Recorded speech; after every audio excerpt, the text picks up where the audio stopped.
ನಮಸ್ತೆ ಎಲ್ಲರಿಗೂ. ನಮ್ಮ ಚಾನಲ್ಗೆ ಎಲ್ಲರಿಗೂ ಸ್ವಾಗತ.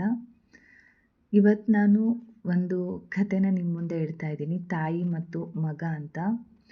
ಒಂದೂರಲ್ಲಿ ಒಂದು ಕಣ್ಣಿರೋ ವಿಧವಾ ಸ್ತ್ರೀ, ಅಂದರೆ ಗಂಡ ಇಲ್ಲದೆ ಇರೋ ಒಂದು ಸ್ತ್ರೀ ತನ್ನ ಪುಟ್ಟ ಮಗುವಿನ ಜೊತೆ ವಾಸ ಮಾಡ್ತಾ ಇದ್ಲಂತೆ. ಪ್ರತಿದಿನ ಬೆಳಿಗ್ಗೆ ಎದ್ದು ಅಕ್ಕಪಕ್ಕದ ಮನೆಗಳಲ್ಲಿ ಪಾತ್ರೆ ತೊಳೆದು, ಬಟ್ಟೆ ತೊಳೆದು ತನ್ನ ಮಗುವಿನ ಭವಿಷ್ಯನ ಕಟ್ಟಲಿಕ್ಕೆ ಆಕೆ ಪ್ರಯತ್ನ ಪಡ್ತಾ ಇದ್ಲಂತೆ.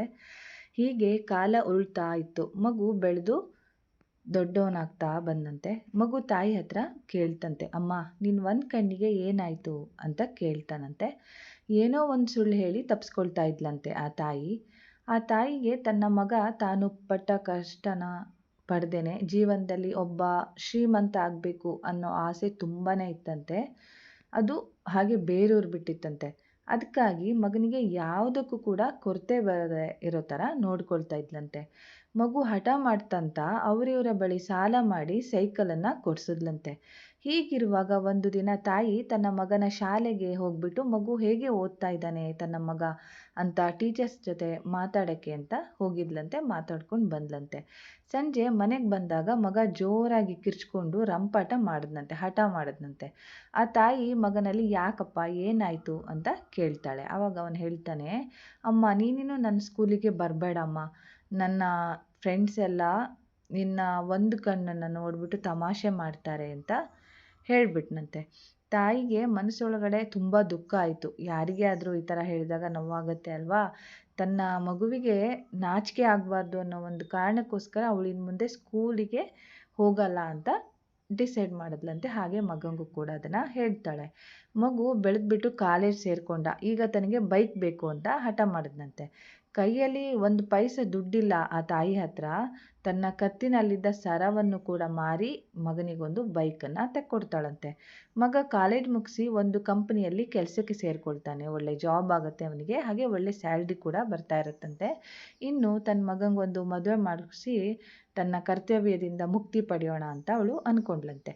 ಅದೇ ರಾತ್ರಿ ಮನೆಗೆ ಬಂದ ಮಗನ ಹತ್ರ ಈ ವಿಚಾರನ ಮಾತಾಡ್ತಾಳೆ. ಆಗ ಮಗ ತಾನು ತನ್ನ ಕಂಪನಿಯಲ್ಲಿ ಕೆಲಸ ಮಾಡುವ ಒಂದು ಹುಡುಗಿನ ಲವ್ ಮಾಡ್ತಾ ಇರೋದಾಗಿಯೂ ಅವಳನ್ನೇ ನಾನು ಮದುವೆ ಆಗ್ತೀನಿ ಅಂತ ಕೂಡ ಹೇಳ್ಬಿಡ್ತಾನಂತೆ. ಸರಿ, ವಯಸ್ಸಿಗೆ ಬಂದ ಮಗನಿಗೆ ಎದುರು ಮಾತಾಡೋದು ಅಷ್ಟು ಒಳ್ಳೆಯದಲ್ಲ, ಅವನ ಮನಸ್ಸಿಗೆ ನೋವಾಗುತ್ತೆ ಅನ್ನೋ ಕಾರಣದಿಂದ ಆಯಿತು ಅಂತ ಅದಕ್ಕೂ ಕೂಡ ಒಪ್ಪಿಗೆ ಕೊಡ್ತಾಳಂತೆ.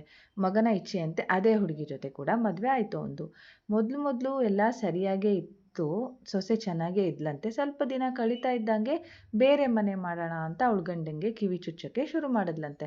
ದಿನ ದಿನ ದಿನ ರಗಳೆ ಮಾಡ್ತಾ ಇದ್ಲಂತೆ. ಈಗಂತೂ ಕೈಯಲ್ಲಿ ಒಂದಷ್ಟು ಹಣವೂ ಇತ್ತು ಅವ್ರ ಹತ್ರ, ಸ್ಯಾಲ್ರಿ ಚೆನ್ನಾಗಿ ಬರ್ತಿತ್ತಾ. ಪತ್ನಿಯ ಇಷ್ಟದಂತೆ ಹೊಸ ಮನೆ ಮಾಡೋದು ಕೂಡ ಆಯ್ತಂತೆ. ಮನೆನ ಬೇರೆ ಚೇಂಜ್ ಮಾಡಿಬಿಟ್ನಂತೆ. ಈಗೀಗ ಸೊಸೆಗೆ ತನ್ನ ಒಕ್ಕಣ್ಣ ಅತ್ತೆ, ಅಂದರೆ ಒಂದು ಕಣ್ಣಿರೋ ಅತ್ತೆ ಗಂಡ ಹೆಂಡಿರ ನಡುವೆ ಇರೋದು ಅಷ್ಟು ಸರಿ ಅನಿಸ್ಲಿಲ್ವಂತೆ. ಮತ್ತು ತನ್ನ ಗಂಡನ ತಲೆಗೆ ಹುಳ ಬಿಟ್ಬಿಟ್ಲಂತೆ. ಒಂದಿನ ಮಗ ನೆಪವೊಂದನ್ನು ಹೇಳಿ ತಾಯಿಯ ವಾಸ್ತವ್ಯವನ್ನು ಹಳೆ ಮನೆಗೆ ಬದಲಾಯಿಸ್ಬಿಟ್ನಂತೆ. ಅಂದರೆ ಅಮ್ಮ ನೀನು ಅಲ್ಲೇ ಇರು ಅಂತ ಏನೋ ಒಂದು ನೆಪ ಹೇಳಿ ಕಳಿಸ್ಬಿಟ್ನಂತೆ. ಈಗ ಆ ತಾಯಿ ತುಂಬ ಕುಸ್ತು ಹೋಗ್ಬಿಟ್ಲಂತೆ. ಯಾರಿಗೇ ಆದರೂ ಈ ಇಳಿ ವಯಸ್ಸಲ್ಲಿ ಮಕ್ಕಳು ತಾನೇ ನೋಡ್ಕೊಳ್ಬೇಕು. ತುಂಬಾ ಅವಳು ಚಿಂತೆಗೊಳಗಾದ್ಲಂತೆ. ಮಗನ ಎಲ್ಲ ಬೇಕು ಬೇಡನ ಪೂರೈಸುವ ಭರದಲ್ಲಿ ನಯಾ ಪೈಸೆ ಕೂಡ ತನಗೆ ಅಂತ ಅವಳು ಕೂಡಿಟ್ಕೊಂಡಿರ್ಲಿಲ್ವಂತೆ. ಮೊದಲು ಪ್ರತಿ ವಾರನೂ ಒಂದಷ್ಟು ಹಣ ನೀಡಿ ಹೋಗ್ತಾ ಇದ್ದಂತೆ ಮಗ. ಈಗೀಗ ಬರೋದು ಕೂಡ ನಿಲ್ಲಿಸ್ಬಿಟ್ನಂತೆ. ಆಗ ಆ ತಾಯಿಗೆ ಒಂದು ಹೊತ್ತಿನ ಊಟ ಕೂಡ ಇಲ್ಲದೆ ಇರೋ ಆಗ ಪರಿಸ್ಥಿತಿ ಬಂತಂತೆ. ಮಗನ ಹಾದಿಗಿನ ಕಾಯೋ ಸ್ಥಿತಿ ಬಂತು. ಅಂದರೆ ಯಾವಾಗ ಮಗ ಬರ್ತಾನೆ, ನನಗೆ ಯಾವಾಗ ದುಡ್ಡು ಕೊಡ್ತಾನೆ, ನನಗೆ ಯಾವಾಗ ಊಟ ಸಿಗತ್ತೆ ಅನ್ನೋ ಒಂದು ಯೋಚನೆಯಲ್ಲಿ ಅವಳು ದಿನ ಕಳೀತಾ ಇದ್ಲಂತೆ. ಒಂದಿನ ನೇರವಾಗಿ ಮಗನ ಮನೆಗೆ ಬಂದ ತಾಯಿಗೆ ಸೊಸೆಯ ಚುಚ್ಚುಮಾತು, ಅಂದರೆ ಅವಳು ಏನೋ ಇವಳ ಬಗ್ಗೆ ಚಾಡಿ ಹೇಳ್ತಾ ಇರೋದು ಕೂಡ ಸಿಕ್ಬಿಡ್ತಂತೆ, ಕೇಳಿಸ್ಕೊಂಡ್ಲಂತೆ. ಆವಾಗ ಆ ತಾಯಿ, ಉಪವಾಸ ಸತ್ರು ಪರವಾಗಿಲ್ಲ, ಇನ್ನು ನನ್ನ ಮಗನ ಮನೆಗೆ ಕಾಲಿಡಲ್ಲ, ಅವ್ರ ಹತ್ರ ನಾನು ದುಡ್ಡಿಗೆ ನಿರೀಕ್ಷೆ ಮಾಡಲ್ಲ ಅಂತ ಮನಸ್ಸಲ್ಲೇ ಡಿಸೈಡ್ ಮಾಡಿಬಿಟ್ಲಂತೆ. ನೇರವಾಗಿ ಮನೆಗೆ ಬಂದವಳೆ, ತುಂಬಾ ಜ್ವರ ಬಂತಂತೆ ಅವಳಿಗೆ. ಹಾಗೆ ಹಾಸಿಗೆ ಹಿಡಿದು ಬಿಡ್ತಾಳಂತೆ. ಮಗನಿಗೆ ಸೂಜಿ ಮನೆಯಷ್ಟು ನೋವಾಗಬಾರ್ದು ಅಂತ ಅಷ್ಟು ಚೆನ್ನಾಗಿ ನೋಡ್ಕೊಳ್ತಾ ಇದ್ದು ಕಾಪಾಡಿರೋ ತಾಯಿಗೆ ದಿನ ಕಳೆದಂತೆ ಹಾಸಿಗೆ ಬಿಟ್ಟು ಏಳಕ್ಕೆ ಕೂಡ ಆಗದೆ ಇರೋ ಸ್ಥಿತಿಗೆ ತಲುಪಿಬಿಡ್ತಾಳಂತೆ. ಒಂದಿನ ಆಫೀಸ್ನಲ್ಲಿದ್ದ ಮಗನಿಗೆ ಕರೆ ಬಂತಂತೆ, ಅಂದರೆ ಕಾಲ್ ಬಂತು. ನಿನ್ನೆ ನಿನ್ನ ತಾಯಿಯವರು ತೀರ್ಕೊಂಡು ಹೋಗಿದ್ದಾರೆ, ಚಿತೆಗೆ ಬೆಂಕಿ ಹಿಡಿದಕ್ಕಾದ್ರೂ ಬಾ ಅಂತ ಹೇಳಿ ಕಾಲು ಕಟ್ಟಾಯ್ತಂತೆ. ಸರಿ, ಇದು ಆಗಲಿ, ಮುಂದೆಂದೂ ಆ ಮುದುಕಿಯ ಕಿರಿಕಿರಿ ಇಲ್ವಲ್ಲ ಎಂದು ನೇರವಾಗಿ ತಾಯಿ ಮನೆಗೆ ಹೋದನಂತೆ. ಹೋಗಿ ತಾಯಿಯ ಶವ ನೋಡ್ತಾನೆ. ಇವಳೇನಾ ತನ್ನ ಹೆತ್ತ ತಾಯಿ ಎಂಬ ಸ್ಥಿತಿಗೆ ತಲುಪಿತ್ತು. ಆ ತಾಯಿಯ ದೇಹ ಶವದ ಕಣ್ಣಂಚಲ್ಲಿ ಇನ್ನೂ ಕೂಡ ನೀರಿತ್ತು. ಪಾಪ, ಹತ್ತು ಆಕೆ ಸತ್ತೋಗಿರ್ತಾಳೆ. ಸರಿ, ಶವ ಸಂಸ್ಕಾರ ಮುಗಿಸಿ ಮನೆಗೆ ಹೊರಟು ನಿಂತ ಮಗನಿಗೆ ಪಕ್ಕದ ಮನೆಯವನು ಒಂದು ಲೆಟ್ರನ್ನ ಕೊಟ್ಟು ಹೋದನಂತೆ.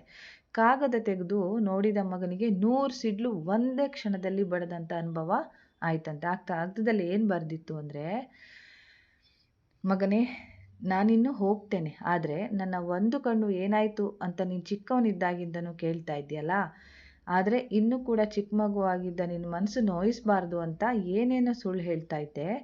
ಇಂದು ನೀನು ಕೂಡ ಬೆಳೆದು ದೊಡ್ಡವನಾಗಿದೆಯಾ, ಸತ್ಯ ನಿನಗೂ ತಿಳಿಯಲಿ. ನೀನು ಕೂಡ ಚಿಕ್ಕವನಾಗಿರುವಾಗ ಆಟ ಆಡ್ತಿದ್ದೆ ಎಲ್ಲರ ಜೊತೆ. ಆವಾಗ ಕೋಲೊಂದು ತಾಗಿ ನಿನ್ನ ಕಣ್ಣು ಹೋಗಿತ್ತು. ನನಗೆ ಇನ್ನು ಆಗಬೇಕಾಗಿರೋದಾದರೂ ಏನು, ನನ್ನ ಮಗನ ಜೀವನ ಹಾಳಾಗಬಾರ್ದು ಅಂತ ನನ್ನ ಒಂದು ಕಣ್ಣನ್ನು ನಿನಗೆ ಕೊಟ್ಟಿದ್ದೆ ಅಂತ ಬರೆದಿದ್ಲಂತೆ.